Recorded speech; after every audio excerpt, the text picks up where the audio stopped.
What is up, guys? Welcome back to the channel. My name is Travis. This is TWA Motorsports, and today is going to be an exciting day for you Trans Am Firebird F-body guys. It's been a long time coming since I worked on this, but today we are going to work on it. But first, I want to show you one thing. The weather, guys. The weather is absolutely terrible here. I want to show you what the weatherman said it was going to do and what it is doing. The weatherman said no snow today. Oh my gosh, it's ridiculous. It's like 28 degrees outside, but it's 70 in here because of my heater over there. Anyway, I've been wanting to work on this for a while. You can see all the parts here for the Trans Am. We got the turbos down there. We got all the piping, all these parts. A majority of this shelving unit is all taken up by Trans Am parts, as well as all of that over there. But if you guys have been watching this channel for a long time, and it's been a couple years almost at this point, this thing has been down. This all started with an oil leak. And it wasn't a bad oil leak, but it was just the pan was leaking a little bit. So I thought, we'll take the motor out. Well, when I took it out, I was like, well, I might as well slide a cam in it. Well, I might as well do heads. I might as well do a K-member. I might as well do lower control arms. I mean, it just snowballed from there. And so at this point, I started going back together. Oh, I also did ABS delete. You can see the line lock set up there. Took all this out, cleaned it all up, painted it, and started going back together with it. We're just going to do a heads cam setup for now, do a turbo later, and that's why I did a turbo K-member. Well, the turbo K-member that I bought was meant for a single up front. Now I'm going with a new setup from Huron Speed, and that requires that K-member over there because it needs a little more clearance than what this one offers. So this one's brand new, never even been down the road, and we're going to be taking it out. But before I do that, obviously we need to get the engine out of this thing. And just to give you guys a backstory on what's done to the engine so far, it does have a Texas Speed 228 cam on a 114 lobe separation. I want to say the lift's somewhere around 580. I think it's 228, 580 on a 114 lobe separation. Heads are Texas Speed as well. They're 799 or 243 castings that they ported and polished. It does have head studs or head bolts, aftermarket head bolts. It also has LS9 head gaskets. And all of that was in preparation to do a turbo setup down the road. But like I said, I wasn't planning on this turbo setup, and so I put everything back in, and now it's got to come back out because we need to put some spots in the oil pan, some holes for drains for both sides of the turbo. And then we also obviously need to put the K-member in. Well, to put the K-member in, I really want the engine out, and I want it out anyway for the oil pan reasons. So I'm going to set you guys up on a tripod. We're going to start by unhooking some of the wiring on the intake and get the intake out of the way. Once we get the intake out of the way, I'll put my plate there that's for the LS motor. We are going to pick this thing out of here, and then we'll just kind of go from there. Probably going to get the K-member out after that, but there's probably going to be a lot of time lapse in this, so bear with me. I will talk as minimal as possible, and let's get to work.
Well, let's take a look at what we've got. Well, we got the motor out, and now we have all the wiring harness and stuff.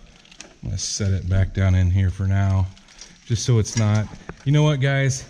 This is the downside of like working on something that you like really want to try hard to not scratch. You know, it's especially one person. It's really tough for one person to do this, but it's out. So now once we've got it out, like I said, I'm going to whip this flywheel off. I think these are 15s here, and get it on my engine stand, just so it's not dangling on here for now. And then we will move on to taking, well, I guess what we'll have to take off next is the steering shaft. We'll have to get it loose, and then we'll go probably with the rack. I don't know, we may take all that out in one swoop, but I'll probably have to unhook my power steering. You guys saw me kind of let it dangle there. I'm gonna hook it up somehow, and then, like I said, we'll move on to trying to get this K member out of here.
As you can see, I have the K member out now, and obviously we've got to switch all of that stuff over to this K member. But the major difference is, you can see on the back K member, it kind of curves down to the motor mount, whereas this one goes straight, and then the motor mounts actually come up. They're pedestal mounts that come here, so it gives you way more room here, but less room here. But I will tell you guys that when I was putting that together, there's not a ton of room to get a bolt in with that swept like it is, and I think that'll help.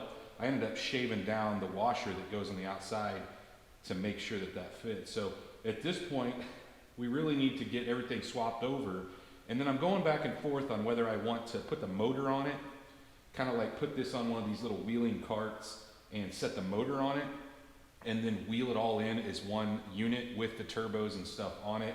I think that's the way I'm probably going to go. I think it'd probably be a little easier, and then maybe just let the car down and then lift this up just a little bit. I'm not really sure that yet, though, what I'm going to do. Let me know in the comments what you guys think is the best option. I don't know, but we've got a lot of work ahead of us.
So let's take a look at what we've got now. I've got everything disassembled off the old K-member. You can see the old K-member sitting in front there.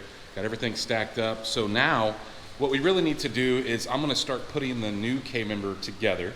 And really it's just the reverse process of all of what you just saw.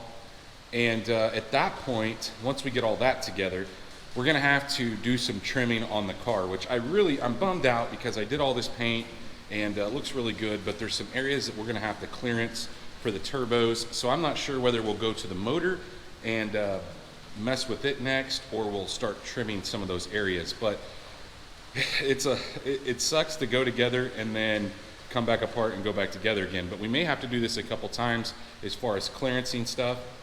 The instructions do a pretty good job of explaining all the stuff that needs to be done. But as you can see, I have a huge mess here right now, and I'm gonna try to clean some of this up and get this K-member back together.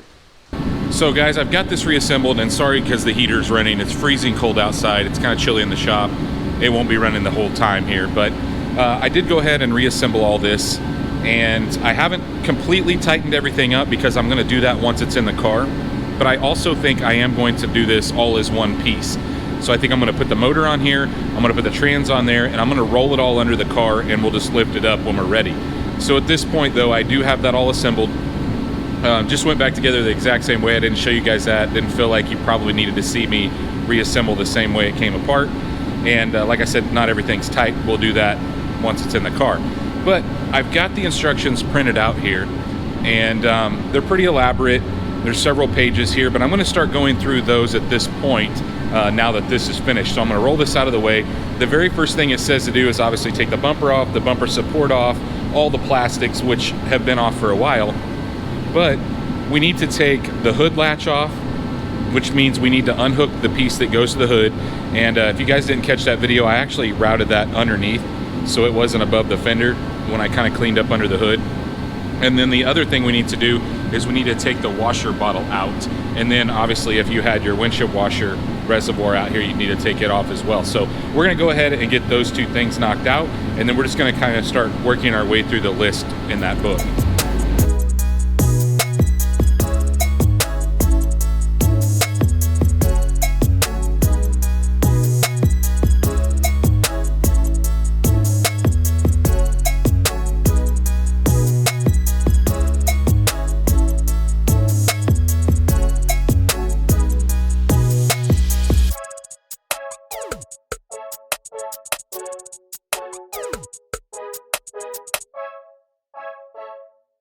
At this point, you can see I've got that hood latch off.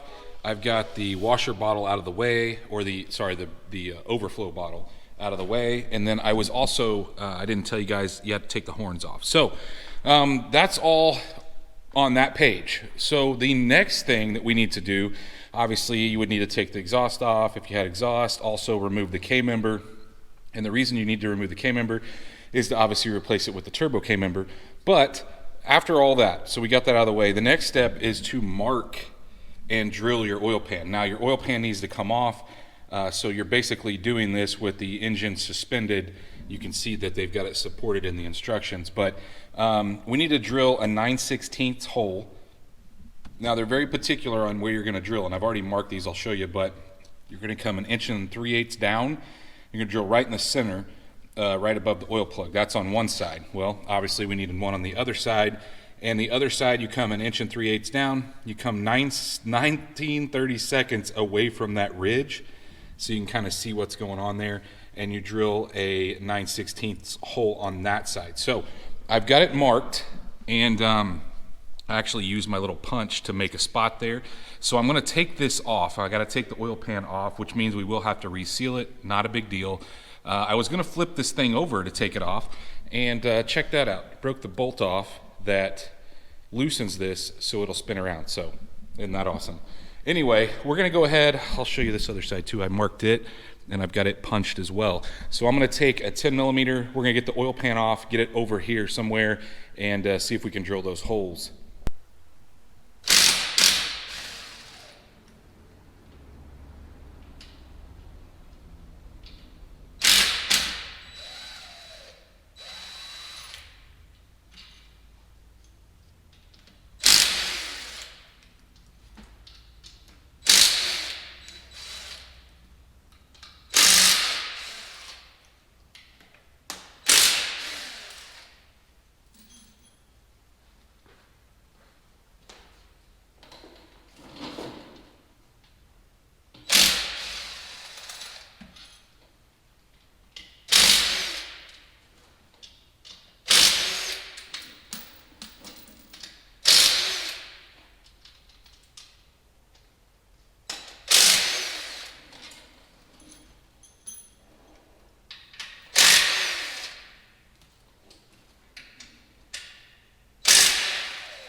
Now I'm actually going to cover this engine up because this is all we're going to need for a minute. But before I do, I'm skipping ahead a little bit. We have to take this heat shield off that would normally go on the mount.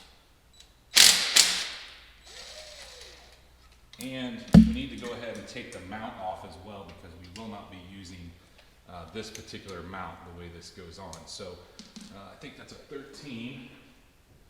We'll go ahead and take the mounts off on both sides, and then we'll shove this motor over to the side for now.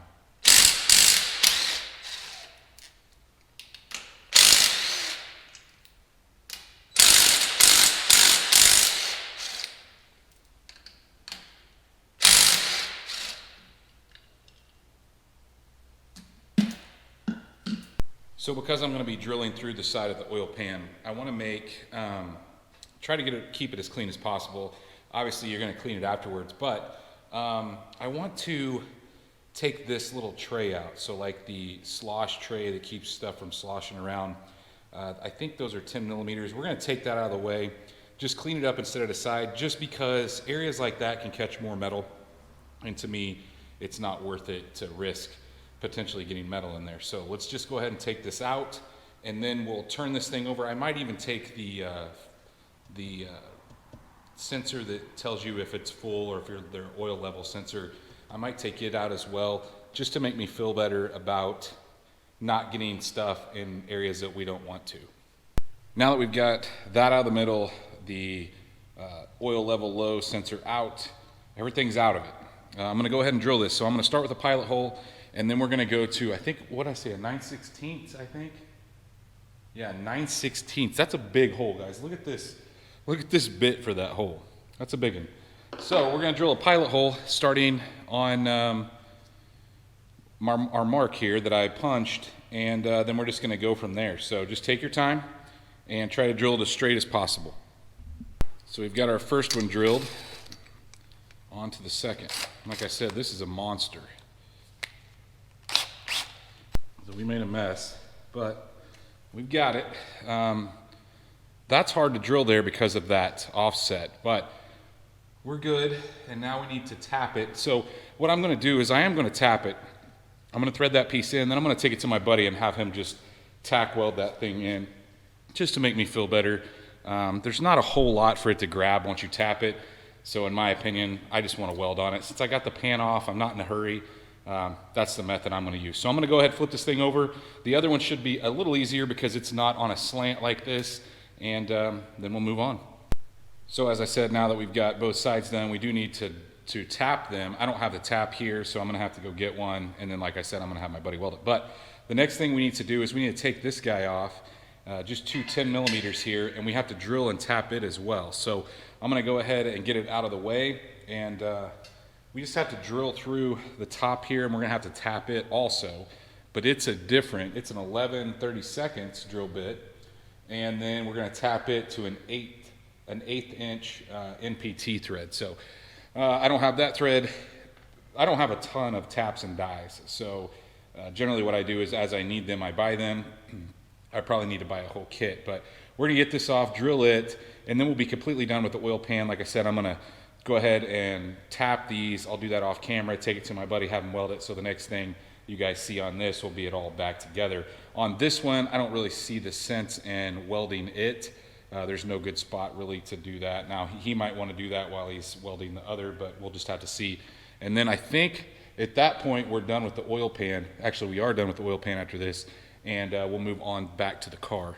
So I got that piece drilled, and I will say it's pretty easy to drill because it's pretty light aluminum. But onto the car, and I'm gonna be real honest with you guys. This part has been like keeping me up at nights. I don't want to do it, but we're gonna do it, and that is we have to flatten a couple of these rails out. So because the turbos mount down low back here, we need to take this lip. There's a lip right here. You can see this. Camera's not pointing there, but that right there. We need to bend this over. And so because I already painted this and took my time and did all that, I've been neglecting it. Like I feel like I've read through this book a couple times, and I get to that page and it's like, oh, I just don't want to do that. But we're gonna get under here. I'm gonna just take an adjustable end wrench and get it started, and then I might take a hammer. Look, we're gonna break the paint. There's no ifs, ands, or buts about it, and we need to do that on both sides, so that just that little ridge that goes from here back, you can see there how it dips down. We're gonna have to bend that back, and the book says, you know, bend that back and then paint it. So I don't know. I'll just show you guys once I'm finished, because there's no good way to get a camera in here while I'm doing it. Like I said, I'm gonna get an adjustable end wrench and start it bending that way, and then probably just take a mallet and tap it flat, or at least flatter, and then I'll show you guys what it looks like. It'll be all beat up. I'm sick about it. Anyway, we're gonna do it, and then I'll show you. So let's take a look at what I did. You can see I knocked some paint off, but rolled this in on both sides, and yeah, makes me sick, like I said, but we can fix that. Not a huge deal. And honestly, guys, I don't care if I have a tape line here. So what I might do is just like kind of tape it off. I just don't want it to be uncoated. So, and I don't just want to put primer on it. So we'll probably tape it off, mask it off somehow, and there might be a hard tape line there, but that's not going to be a huge deal. And I don't really know why I was dreading it so much. So what I did, I just took an adjustable end wrench, like I said, and started it bending, and then I used like a 4-pound sledge and just kind of massaged it back on both sides, and that should be good. So the next step says to get your turbos out, and so we're off the car, back to actually the turbos, and the next step in this procedure was to put the drain lines on and the gaskets that you see here. The downside is, guys, the bolts do not fit, and I'll talk to them directly. I'm sure they'll send me the other set, but I have a feeling there's 3 different versions of turbos you can get with this kit. There's a base, like an entry level. I want to say they're 5860s. I chose to step up to the 6266s, and then there is I think like a GT35 option for guys that want to go all out on this build. I don't have the motor to support that kind of power, but I also wanted to step up. These will work fine, and they should spool fine on the stock motor, but we're not going to give them anywhere near what they need without blowing that to pieces. So I really don't want to buy a forged motor or do any of that right now. I just want to put the stock motor in and kind of see how it performs with that. Anyway, the next step, like I said, was to put these drain lines on, but the bolts don't fit. Not a big deal. I'm sure he'll send me the new ones, but I think it's a good time to end this video. I don't know if you guys can see my breath, but it's starting to cool off out here. I'm out of kerosene for my heater, but we got a good start on this. And I know there was a lot of time lapse in this video, but I didn't want to bore you guys with stuff that you've already seen me do, is like taking the motor out and taking pieces and parts off.